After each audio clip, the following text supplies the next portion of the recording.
My mother has never learnt the secret of coordinating the ingredients of a meal. Her gravy is always made before the roast potatoes have turned brown. I went into the kitchen to give her some advice, but she shouted, "Bugger off out," through the steam.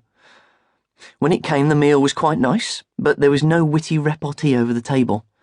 Not a single hilarious anecdote was told. In fact, I wish I'd had my Xmas dinner with Ned Sherrin. His relations are dead lucky to have him. I bet their sides ache from laughing.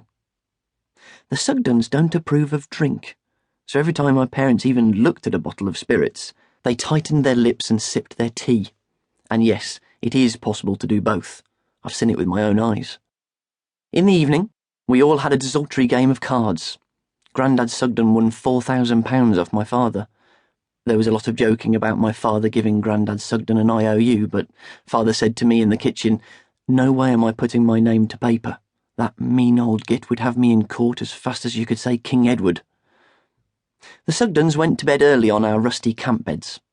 They are leaving for Norfolk at dawn because they are worried about potato poachers. I now know why my mother turned out to be willful and prone to alcohol abuse. It is a reaction against her lousy moronic upbringing in the middle of the potato fields of Norfolk. Wednesday, December 26th, Boxing Day. I was woken at dawn by the sound of Grandad Sugden's rusty Ford Escort refusing to start. I know I should have gone down into the street and helped to push it, but Grandma Sugden seemed to be doing all right on her own.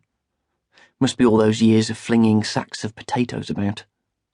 My parents were wisely pretending to be asleep, but I know they were awake, because I could hear coarse laughter coming from their bedroom, and when the Sugdens' engine came alive and the Escort finally turned the corner of our cul-de-sac, I distinctly heard the sound of a champagne cork popping and the chink of glasses, not to mention the loud cheers. Went back to sleep, but the dog licked me awake at 9:30, so I took it for a walk past Pandora's house.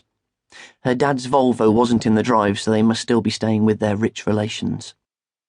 On the way, I passed Barry Kent, who was kicking a football up against the wall of the old people's home. He seemed full of seasonal goodwill for once, and I stopped to talk with him. He asked what I had for Christmas. I told him, and I asked him what he'd had. He looked embarrassed and said, "I ain't had much this year 'cause our dad's lost his job." I asked him what happened. He said, "I dunno. Our dad says Mrs. Thatcher took it off him." I said, "What, personally?" Barry shrugged and said, "Well, that's what our dad reckons." Barry asked me back to his house for a cup of tea, so I went to show that I bore him no grudge from the days when he used to demand money with menaces from me. The outside of the Kent's council house looked very grim. Barry told me that the council have been promising to mend the fences, doors and windows for years, but the inside looked magical. Paper chains were hung everywhere, almost completely hiding the cracks in the walls and ceilings. Mr. Kent had been out in the community and found a large branch, painted it with white gloss paint, and stuck it into the empty paint tin.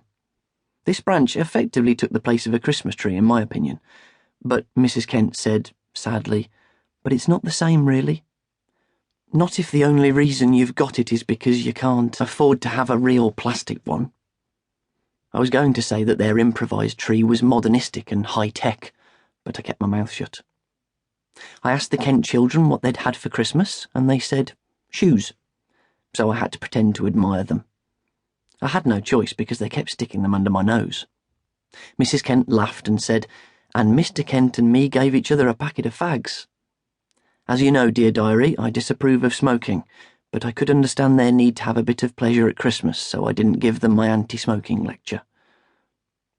I didn't like to ask any more questions and politely declined the mince pies they offered. From where I was sitting, I could see into their empty pantry.